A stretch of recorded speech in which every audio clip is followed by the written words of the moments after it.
wabarakatuh. Salam sejahtera untuk kita semua. Saat ini saya ada di Rusun Nagrak dan di sini ada kegiatan. Sebenarnya bertemu dengan anggota dewan yaitu DPRD DKI Jakarta bernama Pak Joni Simanjuntak. Tetapi di sini disisipkan oleh Pak Joni adalah kelas parenting, ya, dan membangun gimana pengasuhannya positif tanpa kekerasan. Dan ini berlangsung ya dengan pesertanya adalah dari RW 11 ya di Rusun Nagrak. Nah, seperti apa? Mari kita simak dalam video berikut ini. Tapi sebelum, jangan lupa untuk di like, share, komen, dan subscribe. Bagi yang belum subscribe, segera subscribe untuk terus terupdate dengan video pendidikan anak dan kulineran.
Kedatangan Pak Joni 2 kali Pak ya.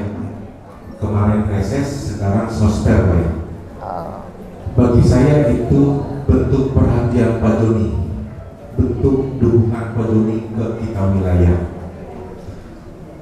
Dalam setahun saya melayani, jujur saya sangat di-backup oleh Pak Joni. Dukungan beliau sangat kuat ke kita, ke RW 011. Tolong di setahun kita sekarang, kita sudah ada koperasi. Jujur itu dukungan beliau, itu hasil dari beliau yang kedepannya pasti kita perjuangkan. Di awal kita sudah bentuk semua, rukun sudah ada, poktan sudah diberikan, semua fasilitas. Sekarang fokus kedua kita adalah ekonomi kreatif Pak. Kita sedang membentuk yang kita mau tahun kemarin itu Pak. Koperasi sekarang sudah ada, sudah terbentuk, sekarang dalam proses pengurusan NIB Pak. Saya harap, iya Pak, bukan karena saya Pak, tapi karena dekat, makanya saya bisa mewakili Pak Lurah. Saya tinggal di sebelah Pak, di RW sebelah, cuman beda kelurahan. Saya kelurahannya Rorotan, sini wilayah Rorotan tapi kelurahannya Cilincing. Mungkin sebelumnya saya mohon maaf juga, walaupun tadi barusan saya sebutkan saya dekat, tapi saya telat. Jadi jam segini itu lagi enak-enak tidur siang sebenarnya, saya tadi ketiduran. Nah ini karena luar biasanya Bapak Ibu, jam tidur siangnya tetap diperjuangkan untuk hadir di acara ini. Mungkin waktunya 1 hari ini, tapi nanti dirasakannya bertahun-tahun ke depan. Berkat apa yang disampaikan keluh kesah Bapak Ibu. Pertama kita mengucap syukur karena puasa. Siang hari ini masih kita bermuka karena kita diberikan kesehatan. Mudah-mudahan pertemuan kita nanti ini ada semacam brainstorming tukar pikiran supaya bermanfaat bagi kita semua, bermanfaat juga bagi saya sebagai anggota DPRD, dapat masukan dari Bapak Ibu, tapi Ibu juga mungkin dapat informasi tentang apa yang telah dilaksanakan oleh Pemprov. sekalian, yang saya hormati perwakilan dari Pak Lurah, Pak Rosid, ya, Pak RW, Pak LMK, Bapak Ibu sekalian, tokoh masyarakat yang ada di sini. Saya perkenalkan di sebelah kiri saya Ibu Retno Listiarti. Saya pikir kalau orang yang sering nonton TV, yang penting jangan nonton TV-nya di sinetron, tapi acara debat ataupun talk show tukar pikiran, beliau ini boleh dikatakan media darlingnya televisi. Jadi beliau itu pernah berkhidmat juga di Komisi Perlindungan Anak Indonesia. Saya sengaja mengangkat beliau karena fungsi perumusan peraturan daerah kita hari ini saya angkat persoalan pendidikan. Tapi pendidikan kan bukan hanya soal sekolah, tapi juga bagaimana impact-nya bagi anak-anak kita dan sebagainya. Nanti Ibu Retno lah yang lebih banyak bercerita. Tapi Bapak Ibu sekalian, saya perlu beritahukan kepada kita, APBD DKI Jakarta telah diketok nilainya lebih kurang 81 triliun rupiah. Seharusnya bisa 95 atau 94 triliun, tapi karena Pemprov, karena pemerintah pusat memotong yang lain dana dari hasil sebesar 15 triliun, maka berkurang menjadi 81 triliun. Artinya akan ada pengurangan atau pelambatan di kegiatan-kegiatan tertentu. Misalnya, Mas Pram, gubernur kita telah menjanjikan sekolah gratis di sekolah swasta, dan mungkin lagi cepat, itu harus dikurangi dikit, diperlambat. Masyarakat. Lu banyak juga cari sekarang yang stres kok. Tapi nggak semua mereka orang kaya. Mereka modal dari warisan mertua. Dihabis itu nggak jadi karena dibohongi katanya sama ibu-ibu. Ini contoh di Cirebon, buat begini. Nah, Bapak Ibu sekalian, itu yang mau saya katakan kepada kita. Saya selalu mengedukasi itu.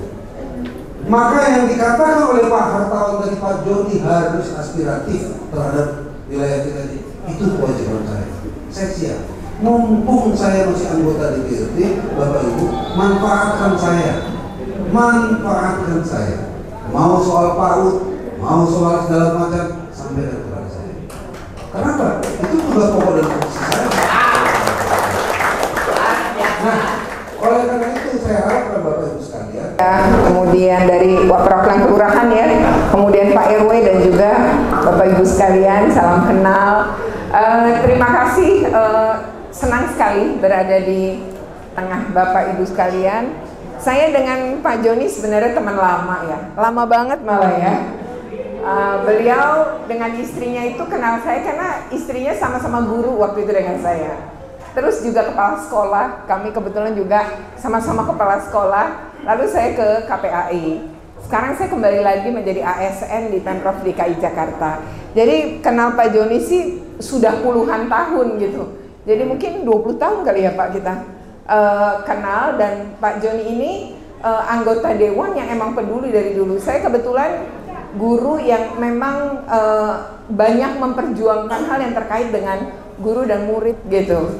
Nah kebetulan beberapa kasus di DKI Jakarta, saya kalau punya masalah biasanya ke DPRD, dan fraksi yang selalu menerima ya fraksinya Pak Joni, PDI Perjuangan gitu ya. Terima kasih. Lalu Pak Joni itu sempat juga bercanda nih ngomongin soal pemilihan gitu ya. Pak Joni khawatir saya milihnya Tina Tun gitu. Kebetulan saya Kelapa Gading, saya tinggal di Kelapa Gading. Jadi ada suami, anak-anak saya yang semuanya tuh punya hak pilih. Nah, kemudian saya juga berapa kali menjadi narasumbernya emak-emak ya, karena Pak Joni ini kayaknya dekat sama emak-emak ya. Jadi handphonenya tuh isinya emak-emak semua pernah nunjukin ke saya. Untungnya istri beliau yang juga saya kenal dengan baik tuh nggak pernah cemburuan ya Pak ya. Oke. Nah, istri beliau sudah pensiun ya. Tapi saya mungkin karena lebih junior, maka saya belum pensiun. Tapi ya, tidak beberapa lama, beberapa tahun lagi saya juga memasuki purna tugas. Sudah lebih dari 30 tahun juga jadi PNS. Nah, Bapak Ibu sekalian, saya di sini tuh dapat tugas dari Pak Joni untuk berbicara tentang pendidikan. Sebenarnya saya ngasih PPT, tapi nampaknya situasi nggak memungkinkan. Jadi Bapak Ibu, saya mohon maaf ya, saya akan bicara ya apa yang kemudian diminta oleh Pak Joni untuk disampaikan. Pertama, sesuai dengan kapasitas saya tentunya. Bapak Ibu sekalian, mungkin kita semua mendengar kasus SMA Negeri 72, di mana kasus itu terjadi awalnya adalah terkait dengan isu perundungan atau bully gitu ya, bahasa kita semua.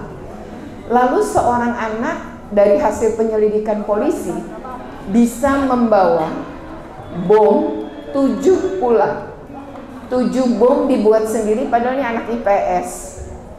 Dia membuat bom atas tutorial YouTube. Lalu polisi mengungkapkan anak ini memiliki keterkaitan dalam arti aktif dalam sebuah situs internasional yang isinya memang mengapresiasi kekerasan. Lalu anak ini di dalam senjata mainan yang dia beli, harganya 80.000, tapi bentuk senjata itu adalah bentuk senjata yang persis digunakan oleh para penteror sekolah yang memang dia idolakan. Dan dia memilih tanggal 7 November adalah meniru idolanya. Karena 7 November pada tahun yang berbeda, yang dia gunakan adalah tahun 2007. Jadi ada sebuah pengeboman di sebuah sekolah di Finlandia, dan polanya adalah kalau di sana menggunakan senjata, karena senjata di sana mudah didapat. Mungkin anak ini kalau memang senjata juga di Indonesia diperjualbelikan, yang dia gunakan bukan bom, tapi senjata. Hanya saja karena tidak bisa menemukan senjata, dia beli yang mainan. Tapi dia merencanakan ini sejak Januari 2025. Dia membuat bom itu dari tutorial YouTube yang dia ikuti. Dan semuanya dalam bahasa Inggris. Jadi anak ini juga jago bahasa Inggris. Bapak Ibu mungkin anak-anaknya tuh lebih senang, anak tuh kan sebenarnya bermain kayak gini ya Bapak Ibu. Di luar, berkeringat, bersosialisasi dengan teman-temannya, bukan di rumah. Jadi kalau kita marah sama anak-anak kita karena tukang main, kita sebenarnya keliru. Anak tuh harus bermain, anak itu harus bersosialisasi. Kalau dia di dalam kamar, itu yang berbahaya. Lalu kita ngerasa anak kita tenang aja, anakku anak rumahan, nggak pernah pergi, nggak pernah itu. Ya kayak anak ini di kamar aja. Emang di kamar ngapain? Di kamar kan nggak mungkin bengong natap tembok atau sekedar main game. Game yang dimainkan pun game kekerasan. YouTube yang dia tonton pun YouTube kekerasan. Tapi banyak anak yang nonton YouTube-nya pornografi sehingga terpapar pornografi. Yang nonton YouTube kekerasan terpapar radikalisme seperti anak ini. Bayangkan, dia memilih melakukan itu dan sendirian. Walau dia punya luka batin karena keluarga yang tidak utuh, ayah ibunya berpisah. Banyak kok ayah ibu berpisah, anaknya baik-baik aja. Nah problemnya, ada nggak kehadiran keluarga? Ketahanan keluarga. Jadi ketika ada ayah ibunya, tapi tidak ada komunikasi dan interaksi sebagaimana ayah dan anak. Jadi Indonesia ini fatherless. Ayah ibunya ada, tapi ayahnya tidak berperan. Yang ngurusin ambil rapot ibunya, yang ngurusin PPDB ibunya, yang repot segalanya ibunya. Ayahnya nggak pernah hadir. Anak itu akan tumbuh kembangnya terganggu juga. Apalagi nggak punya ayah bunda yang utuh. Ibunya kerja di Taiwan sebagai TKW, lalu mungkin komunikasinya tidak ada. Ayahnya juga sibuk kerja walau mereka dalam satu kamar karena tinggal di mes ya. Tapi Bapak Ibu, kita akan belajar bahwa anak kita diem aja, seolah baik-baik aja, di dalam kamar aja, itu hati-hati. Anak itu harusnya berteman, bersosialisasi, pergi ke sana kemari. Gitu. Saya ketika anak saya seperti merasa introvert, maka itu kan tergantung kita. Maka saya dorong dia belajar bersosialisasi. Suatu hari dia minta uang ke saya. Buat apa? Aku mau nonton. Sama siapa? Dengan 7 temanku. Nah, dia nonton, bahkan saya bilang, dia minta uang, tapi saya kasih lebih. Traktir teman-temanmu. Karena saya gembira banget bahwa dia punya teman banyak, janjian nonton, dan saya pikir abis nonton bisa makan bareng. Saya juga selalu mengajak dari anak saya yang sekarang udah nikah 2 orang. Kapan-kapan jangan belajarnya di rumah temanmu yang itu aja dong. Belajarlah di rumah kita. Berarti saya bisa kenalan. Kenapa? Penting kenal teman-teman anak-anak kita. Karena dalam psikologi perkembangan anak, Bapak Ibu sekalian, anak TK tuh ayah bunda. Apa kata mamahku, kata papaku tuh anak TK. Tapi begitu dia SD, bundanya, ayahnya udah nggak laku, yang laku gurunya. Kata guruku gitu. Jadi teman saya guru matematika, dia jago banget matematika dan dia tahu cara yang paling mudah ngerjain soal SD. Lalu dia guru SMA, lalu dia ngajarin anaknya bahwa soal ini dapat dicari dengan cara lebih mudah. Anaknya bilang, kata guruku nggak begitu caranya. Jadi kalah sama bu gurunya yang lulusannya tentu saja tidak khusus tentang matematika, kan guru SD kan guru semua mata pelajaran. Lalu itu saya bilang, kamu jangan tersinggung. Anakmu dalam masa tumbuh kembang di mana dia lebih dengerin guru daripada kita. Jadi kalau anak-anak lebih dengerin guru pada umur itu, kalau kamu punya masalah dengan anak dan sulit dikasih tahu, lewat gurunya. Tapi begitu anak kita SMP dan SMA, anak kita itu nggak akan dekat dengan orang dewasa. Apalagi orang dewasanya nggak asik dan nggak mengerti mereka. Kita kerjanya ngasih nasihat. Dia salah, nasihat dulu. Padahal dia belum menyadari kesalahannya. Kita selalu mengutamakan adalah nasihat dan selalu bilang, Mama udah bilang berapa kali sama kamu. Itu namanya nasihat. Anak segitu, itu jangan dikit-dikit dikasih nasihat. Jadi kalau anak kita punya masalah di umur 13-18 dan kita sulit sekali bicara, ngomongnya ke siapa? Ke temannya. Karena itu era temanku. Temanku nggak begitu. Terus misalnya kita melakukan sesuatu yang melarang, temanku dibolehin sama orang tuanya, dia akan ngomong kayak gitu. Yang jadi patokan adalah teman. Nah berarti pendekatan kita ke temannya. Siapa yang paling dia percaya, siapa yang paling dekat, begitu caranya. Nah jadi kita sebagai orang tua harus ngerti tumbuh kembang anak. Dan jangan biarkan anak-anak kita sendirian. Dan jangan biarkan anak-anak kita ya kesepian dan akhirnya dia di kamar lalu dia terhubung dengan hal-hal negatif yang kita takutkan. Nah, ibu bapak sekalian, belajar dari kasus SMA Negeri 73, kita juga tidak hanya bicara keamanan sekolah. Kok bisa ya sekolah anak itu datang bawa 2 tas loh. 1 tas di punggung, 1 tas yang dia bawa. Dan tas di punggung itu memunculkan, itu tasnya tas besar. Itu ternyata memunculkan senjata mainan yang dia buat. Saking panjangnya tuh senjata muncul. Dan dia salaman dengan gurunya di depan pintu gerbang.